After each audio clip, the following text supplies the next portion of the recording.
Assalamualaikum warahmatullahi wabarakatuh. Ketemu lagi dalam channel saya, channel Mari Berdakwah. Untuk pertemuan kali ini kita akan membahas tentang mata kuliah hukum arbitrase dan banyak alternatif penyelesaian sengketa. Pembahasan kali ini kita adalah membahas tentang pembuktian dalam persidangan bani atau pembuktian dalam proses arbitrase secara umum. Dalam hal ini perlu kita pelajari terlebih dahulu atau kita pahami terlebih dahulu.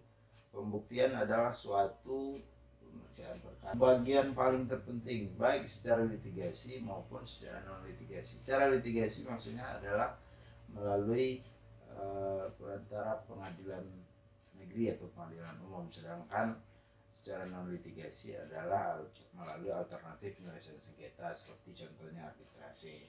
Nah, selanjutnya kita tidak akan membahas apa itu pembuktian secara teori, apa pengertian pembuktian, karena hal ini bisa saudara pahami atau saudara baca dari sumber-sumber literatur yang sangat banyak sekali yang membahas tentang pengertian pembuktian. Nah, karena mengingat waktu dan durasi yang juga tidak boleh terlalu lama karena akan menimbulkan kejenuhan bagi para penonton sekalian. Namun secara garis besar dapat saya sampaikan, membuktikan adalah meyakinkan majelis hakim mengenai dalil-dalil tentang apa yang diajukan dalam suatu persengketaan. Artinya para pihak baik pemohon maupun termohon berusaha meyakinkan hakim tentang apa yang dia dalilkan tersebut adalah sesuai dengan hukum dan perjanjian yang mengikat mereka.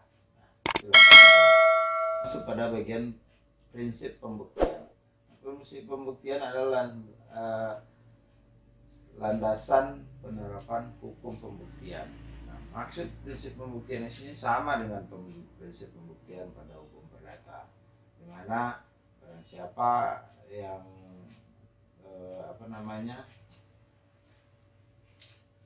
siapa yang mengajukan suatu hak, maka ia harus membuktikan tuntutan haknya tersebut. Nah, cuman dalam pembuktian dimaksud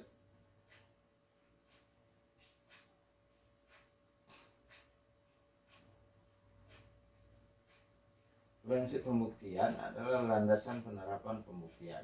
Semua pihak termasuk hakim harus berpegang pada patokan yang digariskan prinsip pembuktian dimaksud. Nah, ini dapat dilihat pada Yahya Harahap hukum acara perdata, ya, ini sebuah kutipan, dan juga nanti prinsip pembuktian dalam hukum acara perdata yang paling dikenal adalah barang siapa yang mendalilkan sesuatu maka dia harus membuktikan sesuatu tuntutan haknya tersebut. Nah, itulah prinsip dasar dari pembuktian.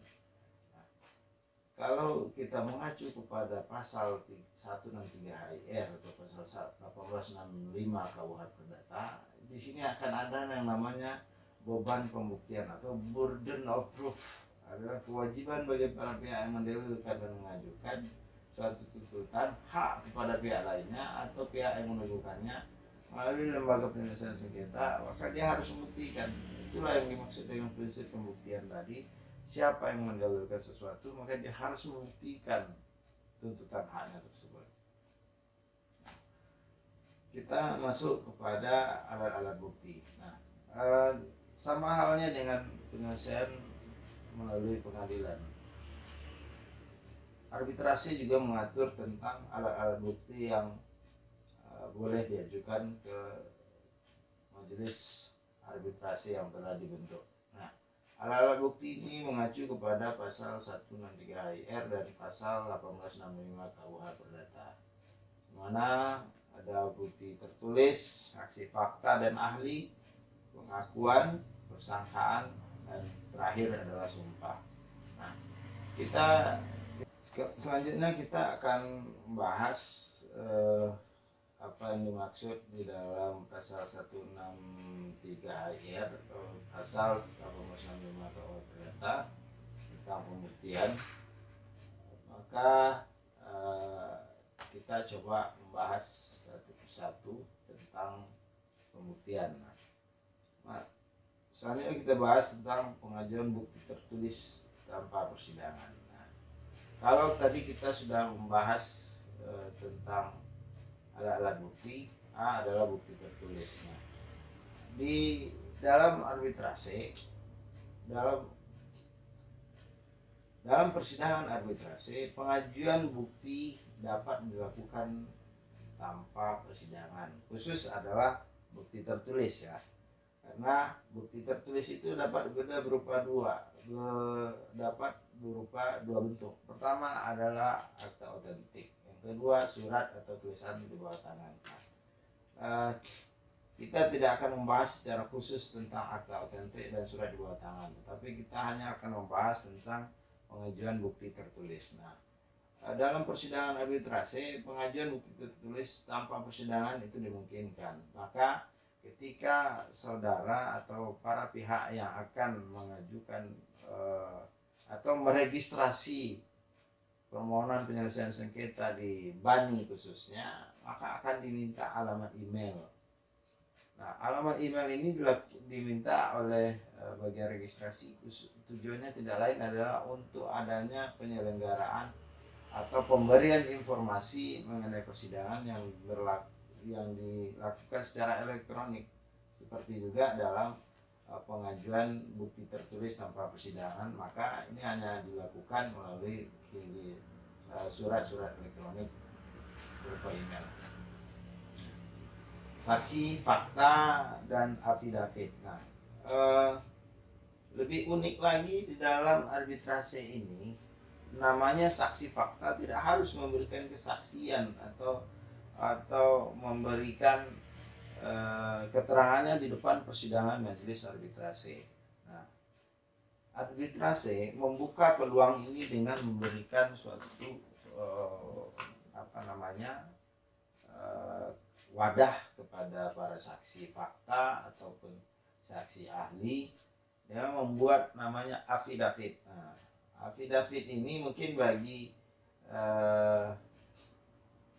sebagian orang masih agak asing ya, karena khusus di dalam perkara perdata atau persidangan perdata di pengadilan negeri kita tidak mengenal yang namanya afidavit, karena saksi yang dinilai keterangannya sebagai keterangan saksi di pengadilan adalah apa yang disampaikan di depan persidangan. Sedangkan di dalam proses penyelesaian sengketa arbitrase, saksi dapat membuat afidavit. Afidavit ini adalah suatu catatan mengenai peristiwa yang dibuat oleh saksi fakta ataupun saksi ahli tentang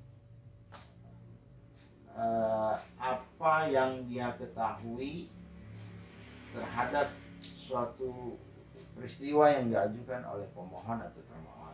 Nah, afidavit ini dapat dijadikan sebagai suatu pedoman oleh majelis arbitrase untuk menilai keterangan kesaksian. Apakah kesaksian si saksi fakta atau ahli ini masih diperlukan untuk diperiksa di depan majelis arbitrase. Nah, ini akan tergantung kepada proses. Kita masuk ke saksi ahli ya. Saksi ahli adalah seseorang yang dipandang mempunyai keahlian pada bidang tertentu yang dapat menerangkan suatu masalah atau persoalan yang dapat digunakan dalam pengambilan keputusan.